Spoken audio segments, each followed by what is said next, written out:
Eba, networker, seja bem-vindo a mais uma live da reciprocidade.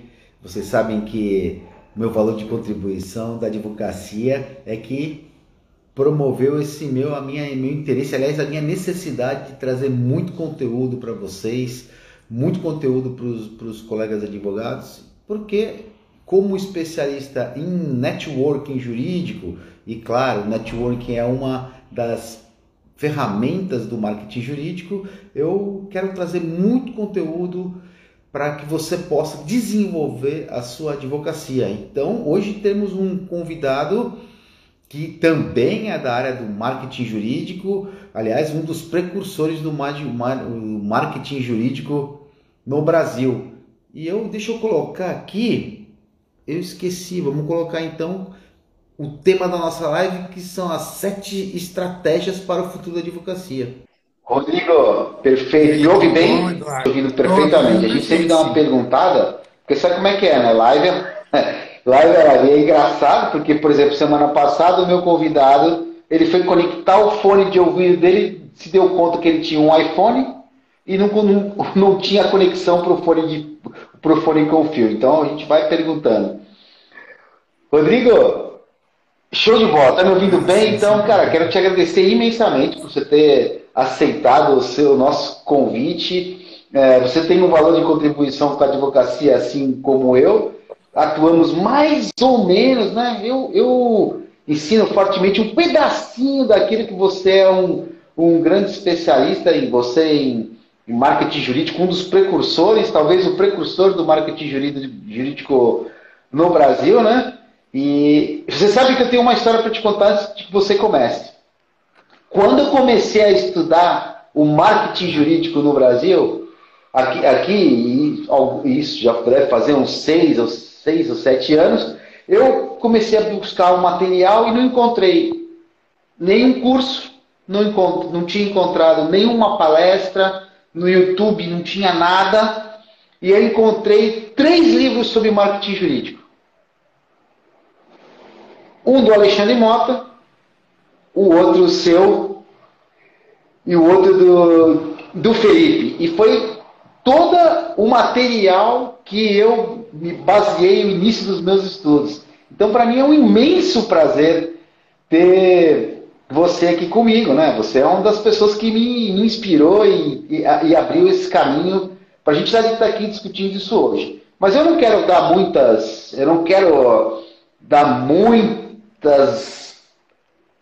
ideias, ou seja, muitas informações, porque eu sempre gosto que o meu convidado conte a sua história. É bem mais legal do que a gente fazer uma apresentação formal. Você deve estar super acostumado a eventos jurídicos, né? E o pessoal faz uma apresentação formal, lê aquele Pois é. currículo e nem sempre isso conecta as pessoas. Então, legal, Rodrigo. Rodrigo Bertozzi por Rodrigo Bertozzi, agradeço mais uma vez a tua disponibilidade de passar essa hora aqui com a nossa audiência e conte aí para nós a sua história. Então, Eduardo, na verdade, lá em 98, é uma história muito curiosa, né? Porque em 98 eu tinha saído de indústria e quando eu estava procurando trabalho, veja, né? Eu sempre fui empreendedor, era uma indústria grande da família, a gente perdeu tudo, mas pensa em tudo mesmo. E como é que se perde tudo? Por conta da advocacia, óbvio, né? A advocacia trabalhista naquela época, você imagina 2 cenários. Um, no Pará, né? Era muito mais complicado quando você leva uma ação trabalhista. Pois Imagine, é. então, 2.000 ações, né? A fábrica, de fato, era grande e nós, para pagar toda essa questão trabalhista, de fato, vendemos tudo que tínhamos, não é? Eu te digo que a advocacia ainda precisava dar muitos passos em gestão para acompanhar as empresas e a gente acabou perdendo tudo. Nossa. Meu pai morreu nessa história, inclusive, né, do coração. Então, assim, foi uma tragédia, basicamente, né? E aí eu vim lá de Belém, eu sou, na verdade, de São Paulo, minha família é de Curitiba, mas meu pai foi empreender no Pará quando eu tinha 5 anos. E onde que entra o marketing nisso tudo, não é? Eu já gostava de marketing, era o que eu fazia na empresa, inclusive, não é? Mas não gostava de advocacia. Aliás, eu nunca gostei, né? Naquela época, né? Eu não gostava das matérias na cadeira de administração. Olha como o mundo dá É volta, não é, incrível gente? mesmo. Negócio inacreditável mesmo, contando, né? E cheguei em Curitiba sem nada, cara. Aí no 17º dia, ou seja, por incrível que pareça ali, eu cheguei aqui em Curitiba dia 1º de abril, por isso que eu acho engraçado essa E não história. era mentira, 1º de e não era abril, mentira. e fui com a minha mãe. E não era mentira. E fui com a minha mãe na Juruá Editora, Uhum. minha mãe foi levar um livro dela, né? Sobre crimes eleitorais. E ela não advogava, ela era funcionária pública, mas ela escrevia, se formou aos 45 anos, é uma história também bacana, mas enfim. E aí, quando ela levou, a única coisa que eu tinha referencial da advocacia era isso, não é, de ter a empresa, enfim, não ter resistido a nenhuma estratégia. E fiquei lá, cara, ficamos conversando, eu e o doutor Hernani, e chegou um reitor da Universidade de Curitiba, da Universidade de Curitiba, é o nome da faculdade, Faculdades Curitiba. Ele chegou, tá, do que você faz? E como eu tinha acabado, imagina, quebrar a empresa, né? Uma empresa enorme daquela, situação difícil, paca, né? Falei, faço marketing. Ele, é, porque na advocacia não tem.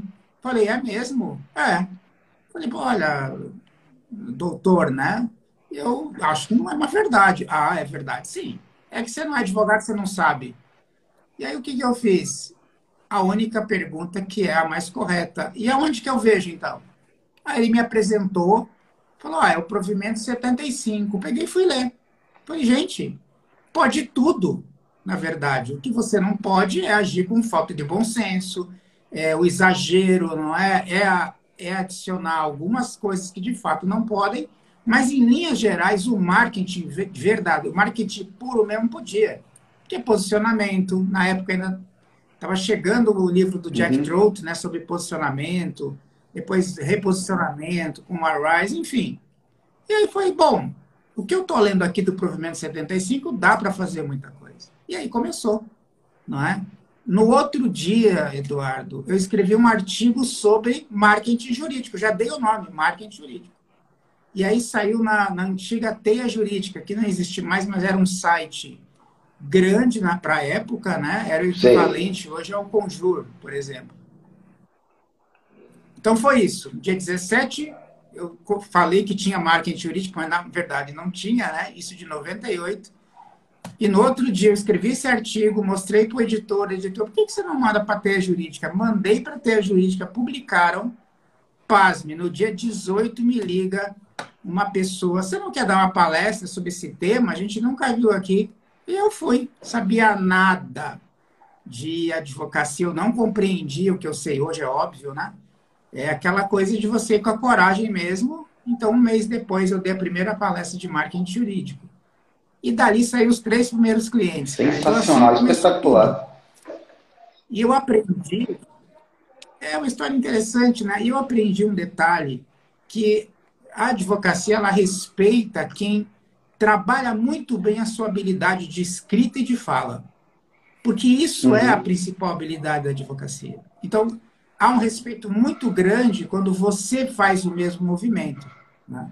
E aí eu Sensacional. comecei a escrever o primeiro Deixa eu te livro. perguntar, quer dizer Em então 2000, que nasceu contigo claro, dia 18 de abril?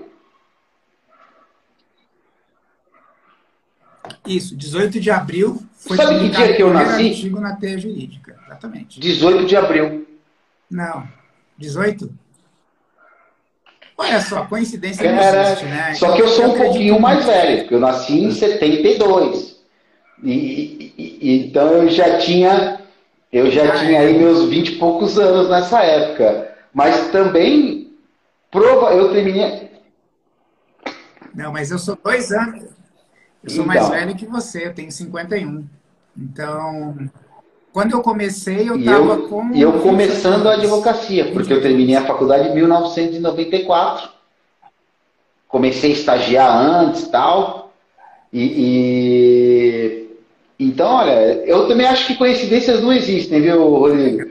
Cara, é espetacular, porque assim, que confusão que se faz até hoje, mesmo depois do novo provimento 205, entre publicidade, propaganda e marketing. É incrível isso, né?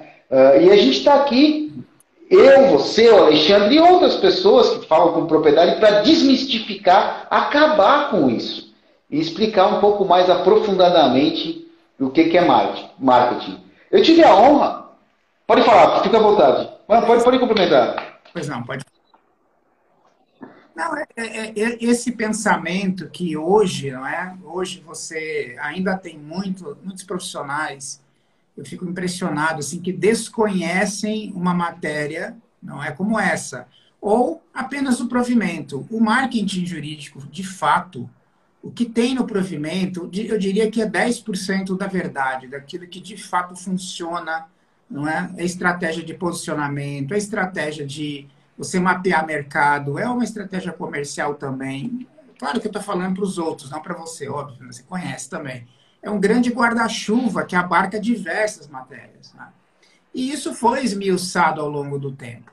Então, existe já desde lá daquela época, foi esmiuçado muitas vezes, não é? Em outros livros também, meus são 15 livros, eu sou autor de 21, mas 15 deles foram com foco em marketing jurídico e gestão legal. Então, é uma matéria que, assim, foi muito batida, né?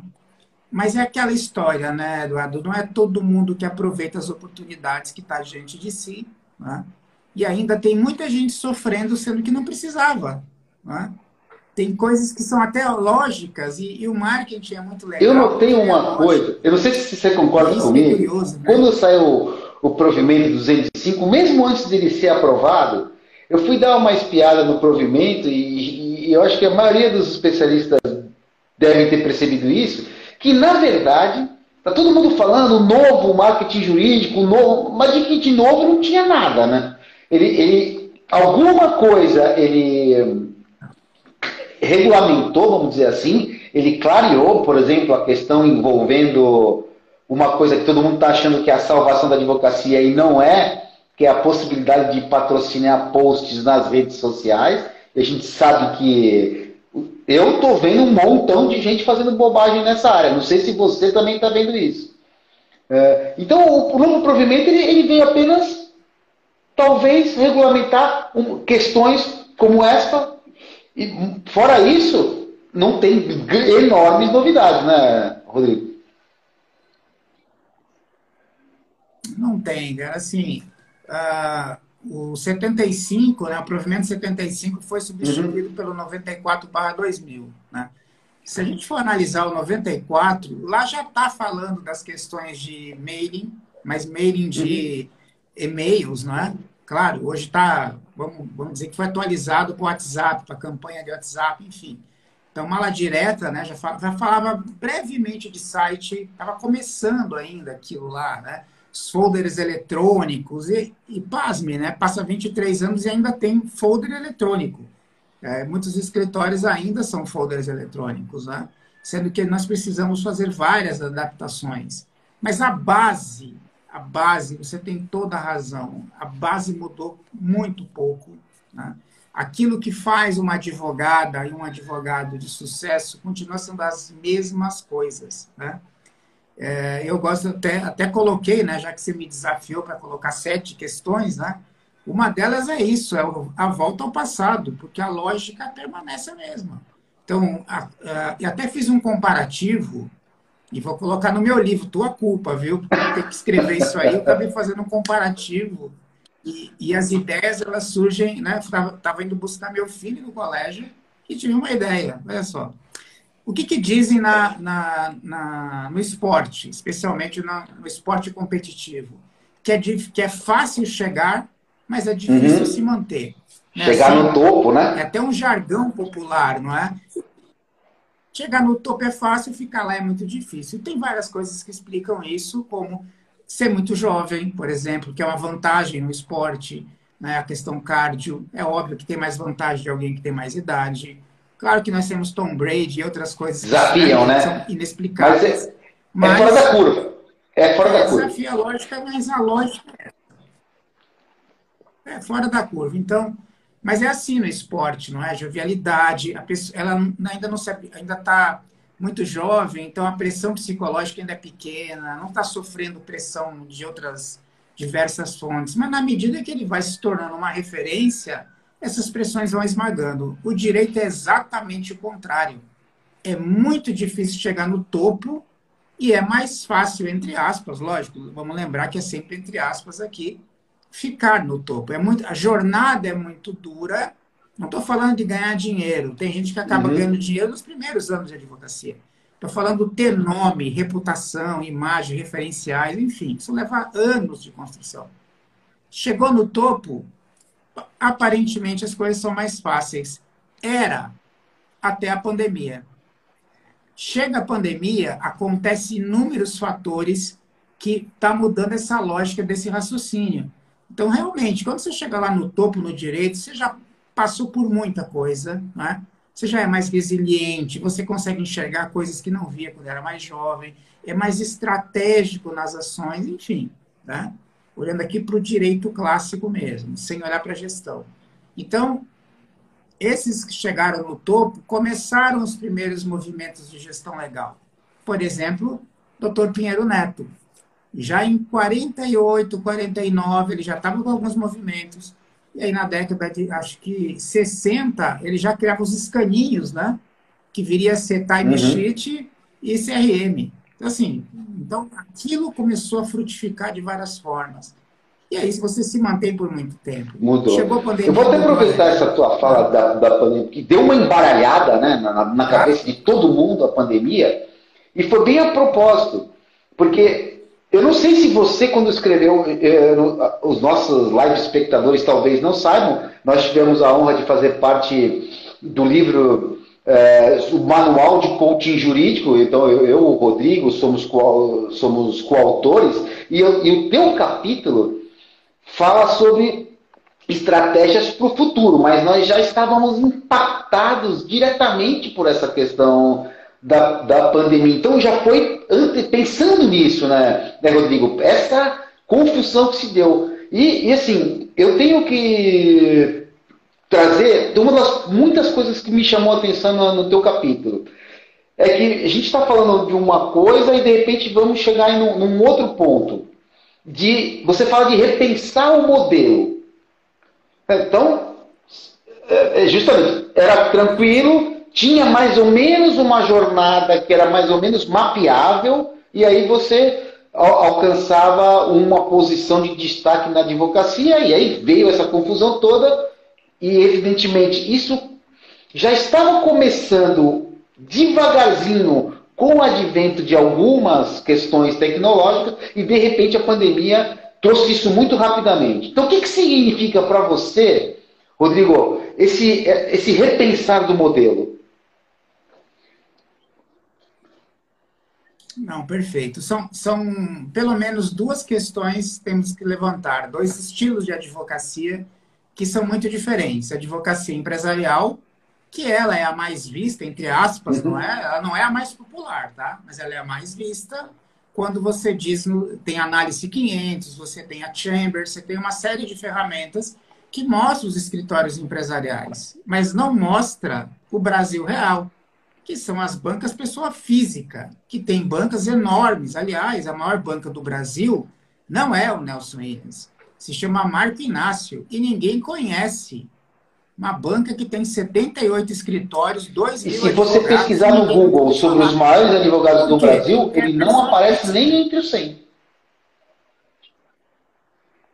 Não, nem sabem que existe, porque os votantes da análise são departamentos jurídicos, e eles são, na verdade, previdenciário e pessoa física. Então, considerando esses dois modelos, empresarial e pessoa física, vamos começar pelo mais popular e o menos evidente para quem, de fato, não conhece ali esse mercado. A advocacia pessoa física foi impactada violentamente. Já estava acontecendo. Que é o quê? Foram os últimos a entrar na gestão legal. De fato, foram os últimos, tá? Se você pega uma banca pessoa física e pega uma empresarial, tenha certeza que na pessoa física, até pouco tempo atrás, eles estavam um pouco atrasados em relação à gestão. Esse salto está sendo dado rápido agora. né? Precisa de gestão, cuidar das pessoas, cuidar das finanças, montar o planejamento, cuidar dos clientes, enfim, tá? Todo mundo sabe fazer isso, né, Eduardo? Isso acho que isso é importante. Eu não gosto de falar profissionalizar os escritórios. Já são profissionais. Se chegaram onde chegaram, podemos Muitas coisas eram um melhorar pouco as mais práticas, intuitivas, né, Então, na apenas, pessoa né? Mas era feito. Sem saber que era gestão, era física, feito gestão. sim, sim. Mas veja uma diferença crucial aqui. O escritório empresarial podia ter clientes em outras praças sem problema nenhum. Você pega um avião, vai lá, atende esse cliente empresarial e volta. Fechou. Né? Na pessoa física era muito regionalizado. É geográfico o posicionamento. O posicionamento é absolutamente geográfico. Né? Então, você dependia das pessoas irem até o teu escritório, conversar com você, enfim. Com a pandemia, o celular se tornou a principal ferramenta do cliente pessoa física. Então, hoje você tem a queda real da barreira geográfica. Eu já falei disso no meu primeiro livro, né, que era Marketing Jurídico, a Nova Guerra dos Advogados, que só tem em sebo hoje em dia, nem vende mais esse livro. E lá eu já falava da questão da territorialidade como algo fundamental. Então, quando eu queria crescer uma banca pessoa física, por exemplo, previdenciária, o que você mapeava primeiro? Aonde que estava o INSS. 80% das ações ficavam próximos do INSS, escritórios que estavam próximos. Então, você se posicionava perto dali, no máximo até 2 quadras, e a mágica muitas vezes acontecia. Né? Na empresarial, não. É diferente. Com a pandemia, a pessoa física, o cliente está vindo de todos os lugares.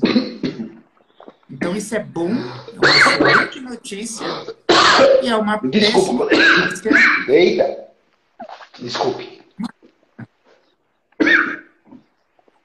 E é uma péssima notícia quem não está lutando para se diferenciar. Né? Então, pessoa física é muito diferente, de fato, do empresarial. Agora, na empresarial, você tem os modelos híbridos também. Não é? Aliás, o Vanderlei, só para complementar, o Vanderlei Alves está falando assim, ó, que ele passou a fazer atendimento virtual em 2015, quando você já alertava quanto a essa falsa limitação territorial. Inclusive, é um escritório, né, o do Vanderlei, é um cara que eu admiro muito. O foco dele era militar, né? Então, veja, assim como na medicina, aconteceu na medicina até um pouco antes do direito, o direito veio se ramificando. Né? Então, você tem banca, pessoa física, área militar. Se eu atendo militares, eu tenho previdência, eu tenho uma série de questões que estão ao redor. E o Vanderlei foi um caso bem específico disso, de estar criando novas bancas, se posicionando em novas praças, não é?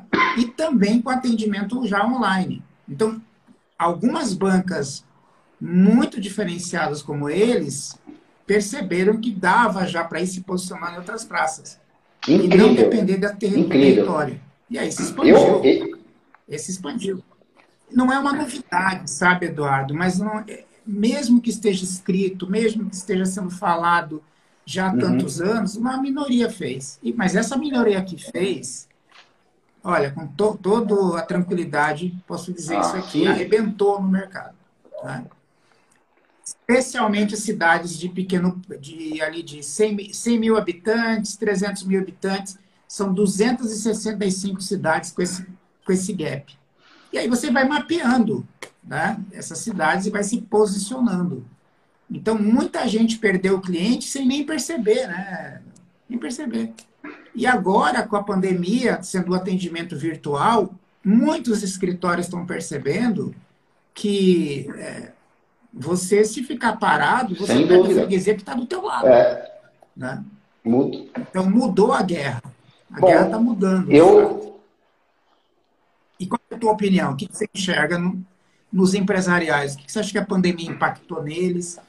Que modelo que você está vendo surgir? Eita! Mas e agora eu resolvi engasgar. Eu percebo.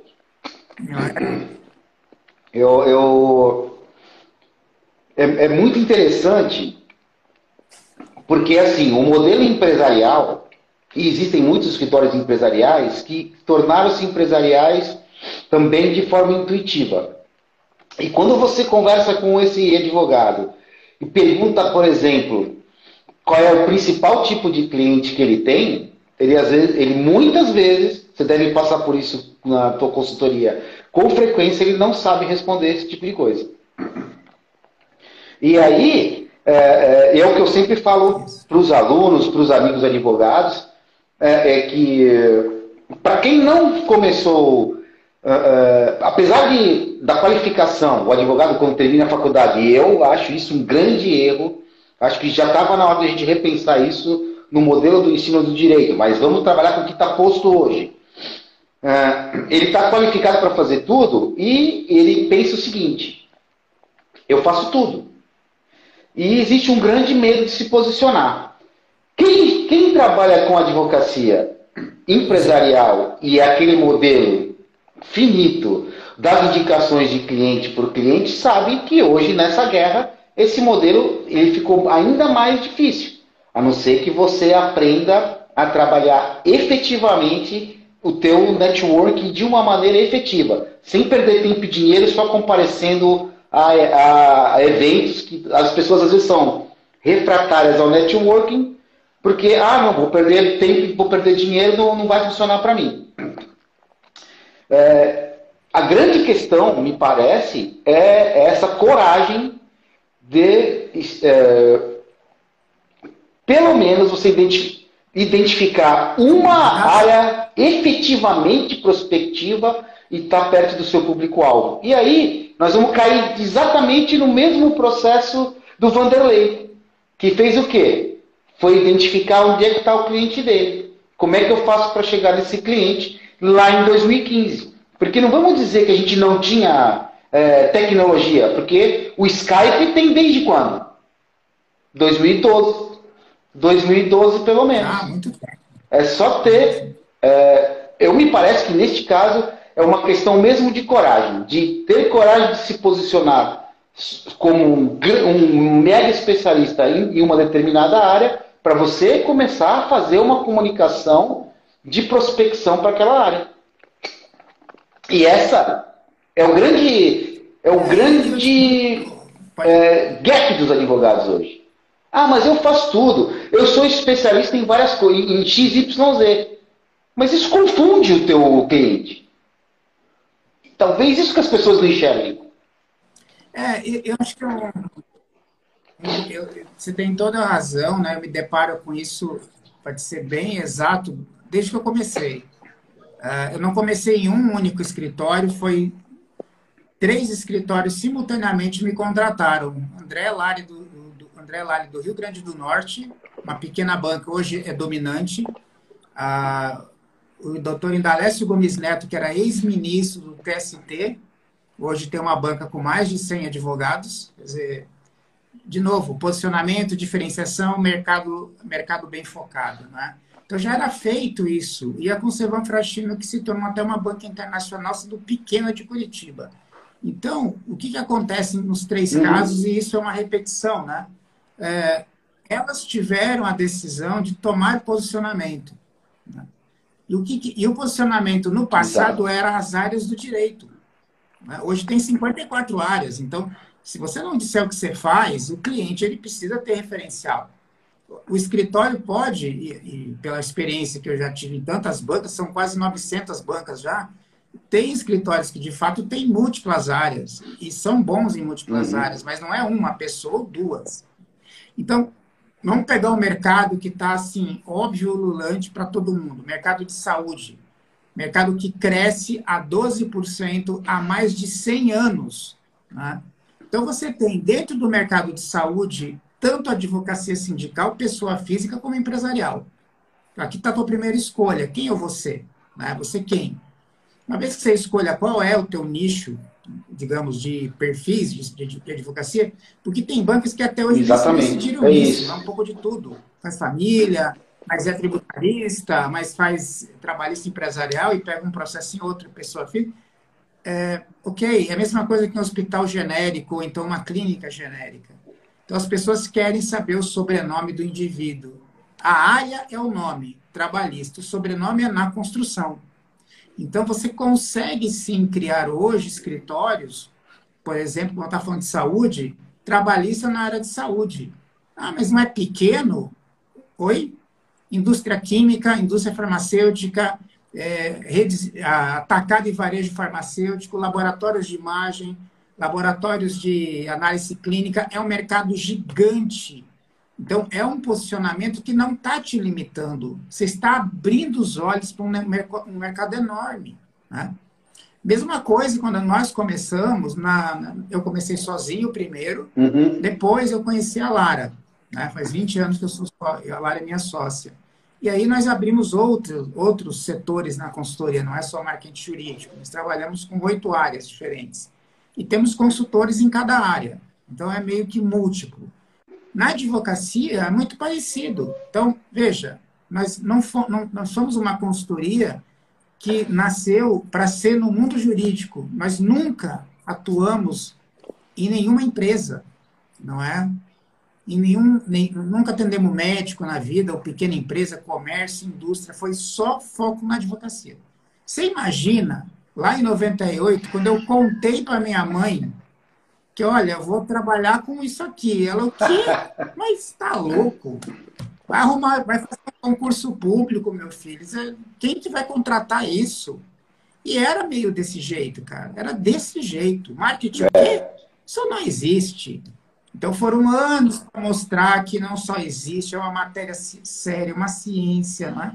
E essa tomada de decisão, aqui só estou dando a Célia Bertozzi como um pequeno exemplo, qualquer advogado que esteja iniciando, e não importa a idade, pode pegar a mesma lógica. Vou estudar o mercado de saúde, ou então vou estudar o mercado de tecnológico, ou vou estudar o mercado de metalúrgicos, se for pessoa física sindical.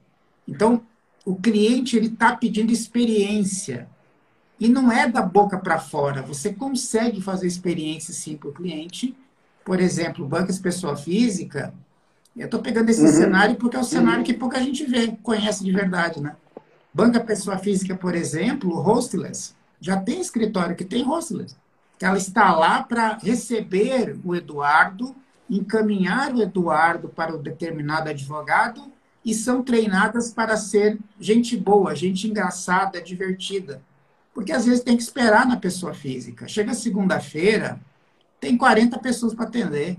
Né? É diferente da empresarial que o telefone toca poucas vezes. Então, qual é a sacada hoje? Vou te dar um case interessantíssimo. Um escritório de... Eu sempre troco as cidades, tá? Só os 3 que eu comentei e o Vanderlei, que é de São Paulo. Mas eu sempre troco as cidades de propósito, para não dizer quem é. Né? A não ser que seja caso famoso. Esse escritório é de uma cidade do interior de São Paulo, né? Interior de São Paulo, e a doutora se formou primeiro em Química. Então, para onde que ela foi? Previdência para o mercado de trabalhadores de indústria química. Espetacular. E aconteceu a pandemia e o atendimento dela hoje, 50% é remoto. Né? As equipes trabalhando ali, não é, atendendo o cliente. No Brasil inteiro, no celular no mundo mesmo, inteiro. Né? No computador, no celular. Né? Exato. Então, por quê? Porque a campanha de marketing jurídico dela e de tantas outras bancas tem como foco químico, que tem engenheiro químico, indústrias químicas, que nem eu comentei, tem um manancial enorme aqui dentro. Né? Então, quando você opta por um mercado, 2 ou até 3 posicionamentos, você não está fechando o teu escritório. Mas como é que eu vendo essa tese? Eu vendo o seguinte, olha, vamos nos posicionarmos em 3 segmentos. 3 segmentos para os médios, né? Claro. Se for menor, eu acho meio loucura, não é? É que eu crio task forces. É uma tese minha de muito tempo. Então, eu faço equipes multidisciplinares, microequipes, depende do caso, né? E até macroequipes, dependendo de escritórios maiores. E esses misturado aqui, então, vamos pegar um exemplo. Um societário, um trabalhista, um tributário e um processo civil.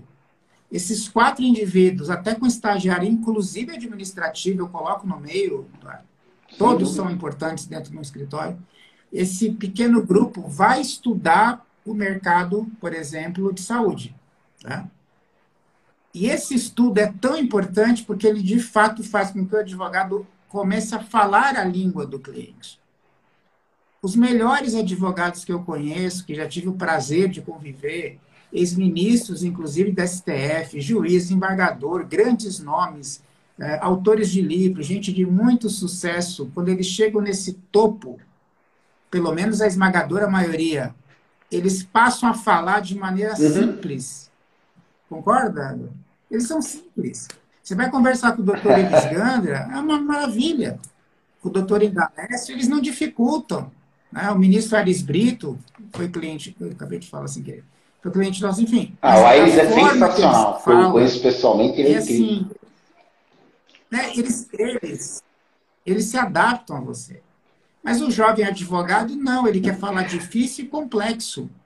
Então, o futuro é o passado, que é ter habilidade de persuasão, né? Não só para vender tese, mas também para fazer o comercial do seu escritório. Então, comece posicionado. O pessoal da equipe, fácil do que seja. O pessoal da equipe está até brincando aqui, ó. O pessoal da equipe aqui, da minha, você poderia até ter ido para engenharia, né? Já está falando tanto da especificidade, que já conhece os casos dos seus clientes que acabaram te levando para isso. Ah, mas não é? E na empresarial, a lógica hoje...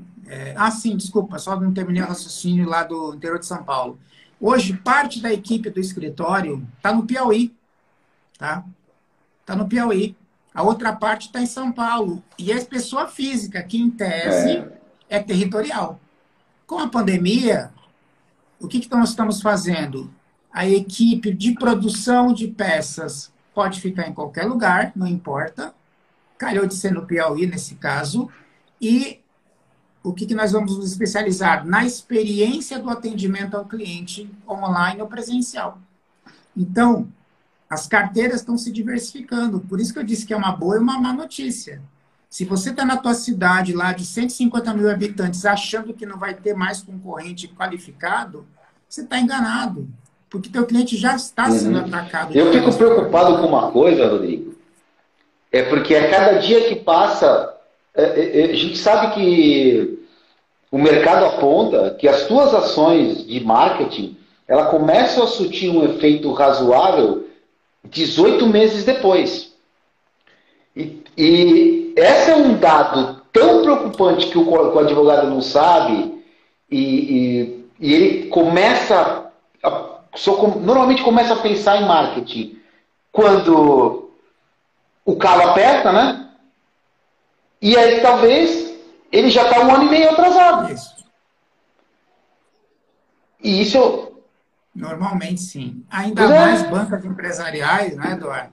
Que tem, por exemplo, 70% do seu faturamento em 2 ou 3 clientes. Quando eu me deparo com esse... É um risco altíssimo isso, né? Então, já tem que sair para a diversificação de carteira, quando você encara um negócio desse. As pessoas estão trocando muito de escritórios de advocacia. Nós também estamos trocando de médico muito. Então, essa história está acontecendo simultaneamente em vários negócios. E muita gente não se ligou ainda. Não, mas eu estou há 17 anos atendendo Itaú. Aí dá 2 meses, vem lá a dispensa do escritório. Então, assim, não estou falando mal de nada disso. Tá? Estou falando apenas para que você, quando se depara com uma situação, 70% da carteira é concentrada, é mais empresarial isso, pessoa física quase não existe essa situação, mais pulverizada. Mas na empresarial é mais fácil de você acabar encontrando isso. Né? Você tem que sair imediatamente, porque os resultados, como o Eduardo pode ser tarde, não são imediatos. Se ele tem uma equipe formada com profissionais experientes, o que acontece? Ele não consegue manter essa equipe, ele anda para trás. Você falou de uma... Sim. Né? Se bem que tem alguma... Eu acho engraçado, você começou um ponto que eu queria dar sequência nele sobre os clientes, né? O não conhecimento dos clientes. Quase quando você faz essa pergunta, claro que eles conhecem os clientes. Lógico. Acontece que não ao ponto do conhecimento que o marketing te pede. Né? e são referenciais não jurídicos. Por exemplo, qual é o hobby desse cliente, o que ele gosta, né? Quando eu tenho que sair para um ataque veloz, Eduardo, eu tomo duas atitudes nos escritórios. Uma, eu preparo um primeiro evento do escritório. Primeira coisa que eu faço, tá? Evento não jurídico. Se eu estou vendendo trabalhista empresarial, o evento é sobre RH, não é sobre direito. Se eu fizer sobre, por exemplo, home office do futuro, bacana. Aí o indivíduo vai olhar, 10 advogados falando, esquece, ele não vai. Mas se eu coloco o RH da Volvo, não é nem mais RH, né? Diretores de pessoas ou diretoras de pessoas, né? Coloco da Volvo, do Boticário, né? Da Companhia Elétrica de São Paulo, eu vou atrair empresários para escutar.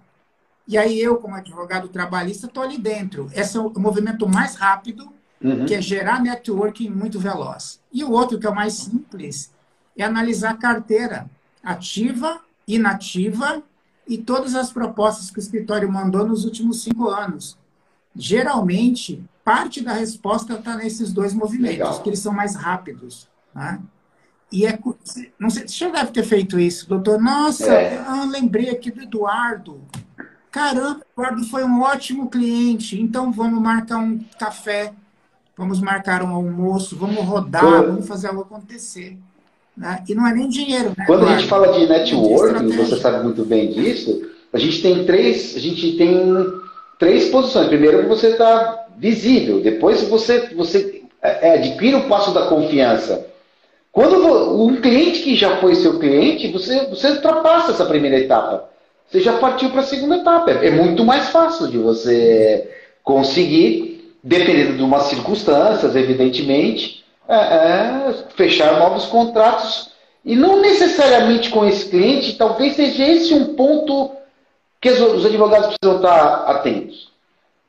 Dependendo do cliente, não é fechar o contrato com este cliente, mas através deste cliente. Porque se você tiver um olhar estratégico sobre a sua carteira ativa e principalmente sobre a sua inativa, você vai notar que tem muito cliente inativo que é uma porta de entrada para uma quantidade muito grande e qualidade de clientes. E o advogado que eu conheço, quase nenhum tem esse olhar. É muito curioso o que você está dizendo, porque é o que eu vejo na prática. Né? É importante estar com o mailing atualizado do escritório, porque mailing não configura a mala direta e não configura WhatsApp, que fosse como se fosse uma mala direta, e assim por diante. Né? Então, o teu mailing é uma preciosidade, ainda mais quando o escritório já tem uma história muito grande. Né? Então, o que você disse... A pesquisa que eu fiz com 300 escritórios mostra o seguinte, da onde vem o cliente? 94% vem de quem? De outros clientes, de familiares, conhecidos e colegas. Né? Então, e 6% vem de mídia social. Claro que depende do tipo de negócio, da advocacia, etc. Na pessoa física, tem até alguns retornos interessantes, não é espetacular, mas interessantes em mídia social. Na empresarial, é quase nulo. E aí eu vou qualificar o cliente. Ah, então você captou o cliente pelo Instagram. Captei. Aí você vai lá em buscar essa informação e não é totalmente verdadeira. Esse cliente, às vezes, já acompanhava, já tinha pedido uma proposta. E, ok, se deparou com o escritório no Facebook, no Instagram, no LinkedIn, achou interessante. E aí, não, vou ligar para o Eduardo de novo. Tal. Então, assim, claro que tem que manter as mídias sociais, né? Mas na empresarial, o mais importante é o network. E eu preciso criar... Por isso que eu defendo o network como a melhor ferramenta, ou uma das melhores. É difícil você dizer qual que é a melhor, porque tem ferramentas de branding que são muito importantes associadas ao networking. Ele não vive sozinho, né?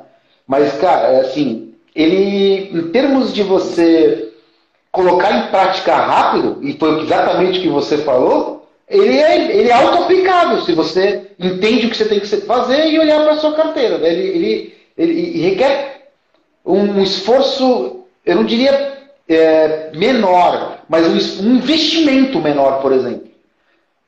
Para quem não tem brand nenhum, por exemplo. E assim, o posicionamento, quer dizer, ele não é mais genérico, como você mesmo já disse. Então, assim, poucos escritórios do Brasil podem se posicionar genericamente, né? E só por já se posicionar assim, né, de dizer que faz tudo, mas de fato tem 300, 400 advogados, então realmente vai ter um pouco de tudo. Mas, na verdade, ninguém faz tudo. São 54 áreas, impossível. Nem Pinheiro Neto, Demarest, Matos Filho, ninguém faz tudo, né? Sempre tem uma especialidade que não conhece ou não é especialista. Vamos pegar aqui tecnologia, né? Nasce quase ao mesmo tempo Renato Opsi-Blum, Alexandre Guiense e Patrícia Peck. Pois é. Quando falo tecnologia, eu lembro do Renato. E o Renato tem uma história muito curiosa. Porque ele começou a estudar, ele sempre gostou de tecnologia, né? E ele começou a estudar o bug do milênio. Só que quando o bug do milênio não rolou, ele já estava pronto, ele já sabia a linguagem do cliente. E isso é incrível. E é isso que você está dizendo, você disse há pouco. Ele já conhecia o cliente por trás, ele conhecia os bastidores do cliente, né? E esse conhecer dá trabalho, cara. Mas é um trabalho tem que ser feito. Eu não uso mais isso, né? Mas como a gente está num bate-papo aqui, não tem problema contar. Eu chamava de técnica da van. Eu não sou maluco de dizer que... Né? O que era a técnica da van? Eu fazia uma analogia, claro. Eu fazia os advogados, de novo, multidisciplinares, visitarem uma indústria, né? Uma indústria, por exemplo, de alimentos. Vamos lá conhecer o que é uma recravadeira, né? O que é o túnel de vapor, qual é o posicionamento de cada um. E aí, depois dessa visita, tinha o brainstorm. Então, as ideias que surgem dali, nossa, viu, tira a nota fiscal equivocada, ali não está retendo imposto tal. Cada um vinha com um olhar. Eu chamava isso de técnica da van, porque tem que criar, né? Que entre na cabeça de todo mundo. Assim, esses escritórios que fazem a lição de casa, é incrível. Sabe? Muito difícil tirar do topo, porque eles se regeneram, né? Então, o escritório que tem uma boa gestão legal, um bom marketing jurídico, ele é um tecido que se regenera. Agora, isso não quer dizer que não perca mercado, que não perca cliente, né? O cliente ele é muito mutável. Então, um exemplo, está lá um diretor jurídico que é teu amigo, teu irmão, e aí ele muda de empresa. O que acontece? Quais são as linhas de conexão que o escritório tem? Não é? Tem o coordenador de RH que se preocupou com o futuro do que está saindo, e aí, quando ele está saindo, uma minoria acompanha esse profissional. É como se fosse do passado. Ora, se ele trabalhou na Volvo, há uma grande chance dele se colocar novamente no mercado automotivo, que também é enorme, né? Só em São Paulo, o Sindipeças tem 1.500 empresas. Então, assim, eu tenho que acompanhar o movimento desse ex-diretor. Agora, os escritórios abandonam. Rapaz, é bem que o cara está doente. Nunca se sabe onde... Nunca se sabe, né? Quantos acompanham de verdade? Então, muitos negócios são óbvios, né, Eduardo? E eu digo que o óbvio faz fazer chover nos escritórios. Agora, alguém que está começando agora, é claro, nós temos aí quase 1,5 milhão de advogados até o final do ano, né? Então, assim, é muita concorrência, muita gente interessante, mais motivo para você ser o hiper especialista, né? É aquilo que você diz. Como é que era o teu boletim no passado? Eu gostava de esporte, direito esportivo. Eu gostava de tecnologia, gostava de química. Olha para o teu passado, que boa parte... Essa é uma forma de você escolher. É mais fácil. O que tem que ficar claro para os advogados? Isso. Essa escolha, ela não é uma renúncia. Isso que talvez as pessoas não entendam, e eu bato nessa tecla, eu sei que você bate, outros especialistas também. Essa escolha não é uma renúncia. É uma posição apenas neste momento. E você ajusta, você obtém êxito e você abre o teu espectro. Mas você tem que começar por uma área, uma especialidade. Tem que ser pelo Isso. menos uma. Não adianta ser 10, porque não vai funcionar. Isso. E você sabe que para explicar isso, eu me apropriei de uma palestra do Leonardo Leite, que era da Demarest, agora eu não lembro o escritório que ele está, onde ele comparava o direito com a medicina. Eu já falava disso, mas muito timidamente, não com a propriedade que ele apresentou. Então, aquela palestra eu falei, cara, genial a tua comparação, porque é muito parecido. Você não vai operar o teu cérebro com um endócrino. Então, se entender isso, não é? Eu uso muito a medicina quando me deparo com essa resistência. Você se opera com quem? Se você tiver um câncer, vai fazer o quê? Né?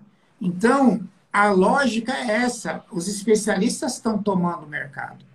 Mas se eu sou jovem, então procura um mercado jovem. A Porque é Sabrina, lógico que a pessoa da equipe está até colocando óbvio assim que a escolha tem a ver com o que te faz feliz como profissional. Hã? sim, sim. E você sabe que engraçado que eu muitas vezes eu peço para ver o currículo da pessoa, no currículo não, como é que a pessoa foi na faculdade. Ah, eu detestava tal coisa, eu adorava isso daqui, que nem penal. Todo mundo é apaixonado por penal. Menos eu. Penal tem falta de profissional, falta profissional na penal. Em São Paulo, os caras ficam trocando de escritório. Porque um tenta roubar o talento do outro porque simplesmente tem pouco. Então é muita empolgação na faculdade e aí a pessoa, não, vou fazer um negócio que dá dinheiro, direito empresarial. Meu, se tu amou penal, vai ser penal, Vai. cara. Tem mercado, né? Você pode ser você pode ser o penal colarinho branco, penal estratégico tecnológico, né, contra invasões. E é isso, é usar essas tuas características, né? E os escritórios médios estão levando paulada de baixo, tem muito jovem fantástico chegando, sem dúvida nenhuma, e paulada de cima, porque os grandes estão se mexendo. Então, se eu sou médio, eu preciso colocar as cartas na mesa e me reconstruir. Por exemplo, desinvestimento. Quase ninguém está falando disso. Por que eu preciso de um escritório de 500 metros quadrados se eu posso colocar a cada 15 dias fazer uma troca de trabalho? Esse é um dos futuros bem óbvios que eu estou apostando. Está no meu livro, inclusive, no próximo livro. Ou seja, que tal 15 dias reduz o tamanho do escritório, não é? Investe em experiência do cliente, melhor salas para fazer sustentação oral, melhor lugares para receber aquele cliente, e parte da equipe fica em casa, outra parte aqui, dentro. Terminou os 15 dias, o que estava em casa vai para dentro, o que estava no escritório vai para casa. Então, não precisa de 500. Essa ideia de ter escritórios em forma de, vamos chamar aqui, pirâmides, né? Gigantescos, para o médio não faz mais sentido, você está gastando dinheiro à toa. Então, eu tenho apostado muito nessa lógica do desinvestir. Vamos reduzir e qualificar essa equipe. E vamos trabalhar em home office. Todo mundo viu que dá. Todo mundo percebeu que dá. É a mesma, assim, hoje a gente está falando disso na reunião da empresa, da Sala Libertose. É a mesma coisa atender o cliente online e presencial? Claro que não é. Não é a mesma qualidade. Não é. Sou muito sincero quanto a isso. Eu não acho que seja igual. Mas veio para ficar.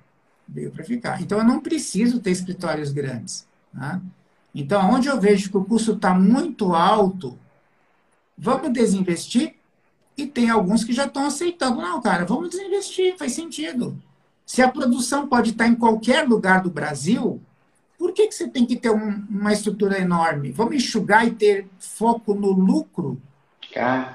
Tem mudado a cabeça de algumas pessoas. Não é de todo mundo, né? Não é de todo mundo, mas alguns estão entendendo que faz todo sentido fazer isso.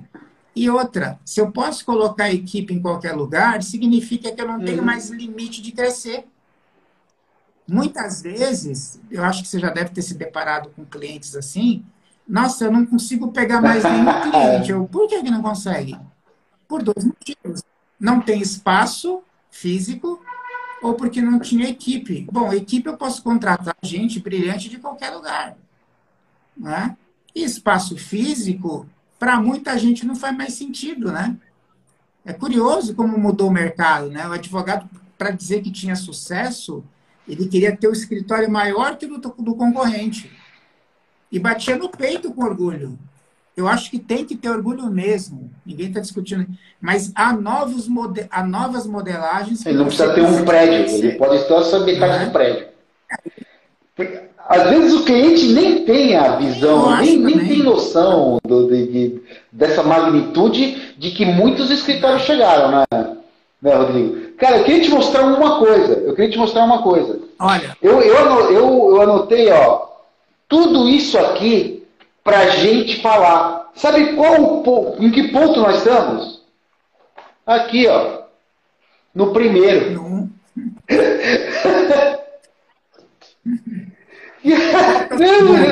Não vai ter tempo de a gente falar sobre o segundo. Porque você falou fortemente no teu. Uma coisa que você abordou com muita propriedade, percebo que é uma preocupação que você tem com os teus clientes, é em relação à experiência do cliente. Mas tem tanta coisa para falar sobre a experiência do cliente que acho que vai ser praticamente impossível a gente abordar, nem resumindo, tá? eu acho que no mínimo que você tem que fazer, né? Você quem está nos ouvindo agora, o gravado, né? Que a gente vai divulgar isso, é o seguinte: revisar os procedimentos com o cliente. Né? Os clientes, eles não são. Veja, eu tenho uma tese, assim, é tese minha, vê se faz sentido para ti, tá? Por que a advocacia foi se mutando? Porque o cliente exigiu isso. Não foi porque alguém chegou lá, não, vamos investir em controladoria, vamos colocar mega computadores, vamos colocar tudo em segurança, em cibersegurança. Nada disso. O cliente passou a exigir relatório. E vou te contar uma coisa de prática. O cliente mais agressivo que eu já conheci são as pessoas semi-analfabetas, senhorinhas de aposentadoria rural. Por quê? Não por causa de grosseria, não é nada disso, porque o filho sabe ler. E o neto também. E aquilo é a ação da vida daquela senhorinha. Então, se o escritório não souber resolver como informar essas pessoas, está fora do jogo. Então, o que eu tenho proposto? Faça vídeos, não é? Invista nessa experiência do cliente. Tem que ter um pouco de tecnologia embarcada, mas um CRM é barato, né? Não estamos Não, é falando aqui de gratuito. 5 mil pau por mês. Estamos O falando CRM pode ser gratuito. Oi? É lógico. Então, sabe? Então, assim, a gestão do cliente sempre foi e vai continuar sendo a principal inovação do marketing jurídico. Né? Até mesmo proposta, Eduardo. Eu acho incrível. Depois começa a olhar para as propostas dos teus clientes. Aquela empresa determinada chega lá, um executivo de finanças, olha, eu quero uma proposta tributária, por gentileza, sobre tal aspecto. Quando a proposta vai, geralmente demora 72 horas para mandar, que não pode ser, tem que ser 24 horas. A controladoria não é só para processo jurídico, é processo de gestão. Em 24 horas a proposta tem que estar no cliente. Para mim, isso é perder o prazo. Né? Então, aí quando manda a proposta, vai com todas as áreas. O cliente não pediu essas áreas. Ele não pediu todos os especialistas do escritório, porque o cliente pega a proposta e faz isso aqui. Olha a capa, legal. Olha para a última página, quanto que é? Não é?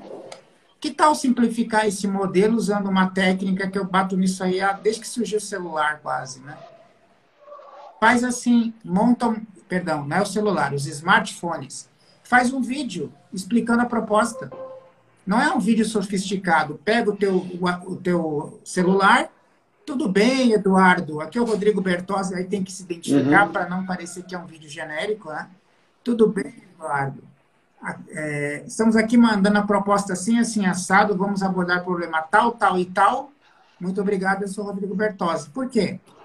O WhatsApp, ele aceita formato de 1 minuto. Então, você mandou a proposta de papel, que ninguém vai ler mesmo, manda o vídeo. Você não vai acreditar como isso traz resultado rápido. O sim ou o não vem mais veloz. Porque se aquele diretor depende de outro, ele manda o vídeo. Porque ele sabe que o outro também não vai ler, entende? Mas aí são as minhas palavras que estão chegando até eles, e não a palavra de alguém que está fazendo e dá um ar de esses human to detalhes, human, hate to hate, né? E não B2B ou B2C. Você simplesmente desconstrói essa relação, que é uma relação comercial, para uma relação humana. Bem bacana essa tua dica. exato. Muito. E é simples de aplicar, não é? Não custa nada. E o resultado é incrível, cara. Pode aplicar na tua consultoria, é incrível como o resultado vem. Porque as pessoas entendem aquelas propostas malucas que são enviadas, né? Entendi. Porque se você não sabe explicar a proposta em 1 minuto, a proposta está errada. É claro. É como se fosse o pitch, né? O pitch da proposta do direito. Então, assim, todo mundo sabe fazer isso, né? Uma outra tendência é o legal designer, que também serve para captar cliente comercial, né? Usar as imagens para explicar minha banca, posicionar meu escritório. Né? Então, por exemplo, se eu vou me reunir com um shopping, que imagem que vai estar nisso? Uma balança? Não, vai estar o shopping. Eu coloco um shopping na imagem, não, eu chamo de técnica A3, está muito antes do legal design. Está no meu livro, está no meu livro de 2004, não, 2003, chamado Marketing Jurídico Essencial, já falava do tal A3, tá? Nem tinha legal designer, não tinha nada disso. Falava de A3, que é o tamanho do papel, né? O A3. Para levar um cartaz na reunião. Cartaz mesmo, bem feito, bonito, impresso enfim, numa gráfica digital. Chega na reunião, você coloca na frente das pessoas. O que as pessoas vão fazer? Vão olhar para baixo. Dá 1 minuto, todo mundo já entendeu do que se trata a reunião. Ela é mais rápida e fecha mais negócio. E aí, quando a proposta vai em vídeo ainda. Ah, cara. Show de bola. Como é que vai errar, meu Rodrigo, não é, eu tenho a sensação que a gente podia ficar conversando por horas, mas assim... Mas eu vou ter que remarcar, porque tem muita coisa para falar, como eu disse. A única coisa que a gente abordou de tudo que eu tinha anotado aqui foi o repensar o modelo, que é tão importante, né? Tão importante, que foi sensacional. Então, eu quero que você deixe um recado final para os nossos live espectadores aí. Vamos fazer, já vou deixar um recado e fazer uma proposta, né? Vamos fazer agora no meu live comigo, no meu canal. Fechado? Eu vou te convidar para nós continuarmos a bater esse papo, explorar mais aspectos ali do marketing jurídico. Tem tanto assunto gostoso, né? E fica o convite para quem está nos vendo, quem vai nos ver gravado. Vale a pena você investir em gestão legal, no marketing jurídico. Vale a pena você repensar o teu escritório. Vale a pena repensar cada ponto dele. Dá trabalho? Se você souber liderar e partilhar esse trabalho, maravilhoso. É maravilhoso, não é? Tenha, de repente, um estagiário de marketing dentro da sua banca, sabe? E contrate os especialistas, porque tem gente muito boa que vai te ajudar muito, assim como o Eduardo, assim como a Salen Bertozzi. É isso aí, gente. Muito obrigado. Aliás, muito obrigado pelo espaço. Imagina, você não queria atrapalhar teu descanso aí, porque também é a tua convivência familiar. Eu tenho que dizer uma coisa. Quem não divide, não multiplica. Não tem jeito. O advogado tem que começar a aprender isso. E a gente já passou quase 1 ano, quase 2 anos, com tanto medo de morrer. A gente não tem que ter mais medo de olhar para o direito desta outra forma, né? Olhar para o direito visando lucro, olhando como um negócio e enxergando o marketing como uma ferramenta natural do desenvolvimento de qualquer advogado. E como uma ferramenta. Ética. Como uma ferramenta ética. Né? Porque quando começou, contei a história do início, foi em cima do provimento 75. Né? Eu olhei o que podia fazer. Eu não fiquei pegando o conceito de, sei lá, Peter Drucker, que deu origem ao marketing, enfim, Kotler e assim por diante, e joguei dentro. Não foi assim. Eu vi o que podia, não é? E essa experiência ela é muito enriquecedora para qualquer um que começa um negócio jurídico e tal. Mas eu vou te falar uma frase que não é nem uma frase, é um pensamento. A advocacia, ela continua sendo um grande negócio, se não um dos melhores. Né? O risco é baixo, é sim baixo. Não se compara à indústria, a comércio, tem que ter ponto, tem que... Gente, meu Deus do céu, é um baita de um negócio. É só investir mais e conhecer mais. Né? E sucesso para todos, viu? Muito obrigado, Eduardo, pelo espaço. E eu vou te convite já está aceito. É só a gente acertar a data. Muitíssimo obrigado, Rodrigo. E uma alegria ter você aqui comigo. Uma ótima semana, um ótimo descanso para você. Vou estar sempre à disposição. Pessoal, se você quiser depois a live, você me avisa que eu te mando, tá tudo certo. A gente sabe que é sempre um material rico para explorar, bacana, faz parte. É isso aí, Rodrigo. Obrigado também a todos aqueles que passaram. Forte abraço aí para todo mundo, gente.